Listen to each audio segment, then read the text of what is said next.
அண்ணா பல்கலைக்கழக பாலியல் வழக்கின் விசாரணையானது தொடங்கியிருக்கிறது. அறிக்கை தாக்கல் செய்யப்பட்டிருக்கிறது. நேற்றைய தினம் நீதிமன்றம் தமிழக அரசு மற்றும் அண்ணா பல்கலைக்கழகம் அறிக்கை தாக்கல் செய்ய வேண்டும் என்று உத்தரவிட்டிருந்த நிலையில் இன்று அறிக்கை தாக்கல் செய்யப்பட்டிருக்கிறது. விவரங்களோடு இணைகிறார் எமது செய்தியாளர் பாரிகார்த்திக். பாரிகார்த்திக், வணக்கம். தற்பொழுது அறிக்கை தாக்கல் செய்யப்பட்டிருக்கிறது.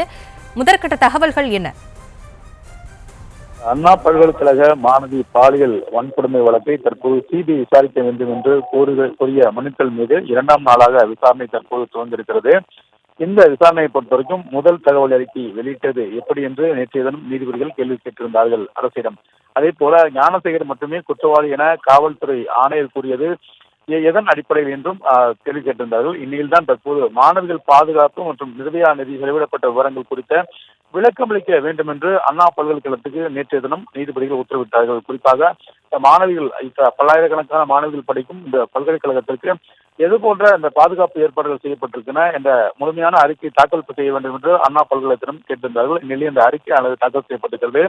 முதல் தகவல் அறிக்கை வெளியிட்ட விவகாரத்தை பொறுத்தவரை சிசிடிவி எண் முறைப்படுத்தப்பட்ட தகவல் என் அடிப்படையில் பதிவேற்றம் செய்யப்படும் என்றும் தற்போது அவர்கள் தெரிவித்திருக்கிறார்கள். இந்த சிசிடிவிகள் எத்தனை இருக்கின்றன, அவை இதெல்லாம் செயல்படுகின்றன, குறிப்பாக இந்த பிரச்சனையை பொறுத்தவரைக்கும் பெண்களுடைய பாதுகாப்புக்கு எந்த அளவுக்கு நீங்கள் முக்கியத்துவம் கொடுத்து வைத்திருக்கிறீர்கள் உள்ளிட்ட பல கேள்விகளில் நேற்றைய தினம் அண்ணா பல்கலைக்கழகத்திலும் நீதிபதிகள் கேள்வியிட்டார்கள். இந்நிலைதான் அதை அறிக்கையாக தாக்கல் செய்திருக்கிறார். நீதிபதிகளும் தற்போது அறிக்கையாக தாக்கல் செய்யப்பட்டிருக்கிறார்கள். குறிப்பாக பெண்கள் குழந்தைகள் சம்பந்தப்பட்ட குற்றங்கள் தொடர்பான வழக்கு வழங்கலை கம்ப்யூட்டர் தடுத்துவிடும் என்றும் தற்போது காவல்துறை சார்பில் நீதிபதிகளும் தெரிவித்திருக்கிறார்கள்.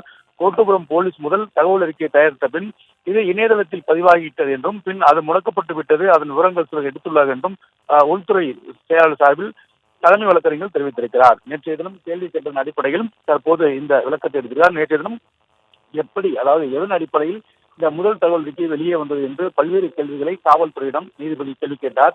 இந்நிலையில் இதற்கு பதில் கூறுவதாக அந்த அடிப்படையில் அவர்கள் கூறும் பொழுது, அதாவது முதல் தகவல் அறிக்கை வெளியிட்ட விவகாரத்தை பொறுத்த வரைக்கும் சிசிடிவி எண் முறைப்படி முறைப்படுத்தப்பட்ட தகவலானது எப்படி வெளியே வந்தது என்றும் பல்வேறு கேள்விகளை நீதிபதிகள் முன்வைத்தார்கள். இந்நிலையில் பெண்கள் குழந்தைகள் சம்பந்தப்பட்ட குற்றங்கள் தொடர்பான வழக்கு விவரங்களை கம்ப்யூட்டர் தடுத்துவிடும் என்றும் கோட்டபுரம் போலீஸ் முதல் தகவல் அறிக்கை தயாரித்த பின்பு அது இணையதளத்தில் பதிவாகிவிட்டது என்றும் தற்போது தெரிவித்திருக்கிறார்.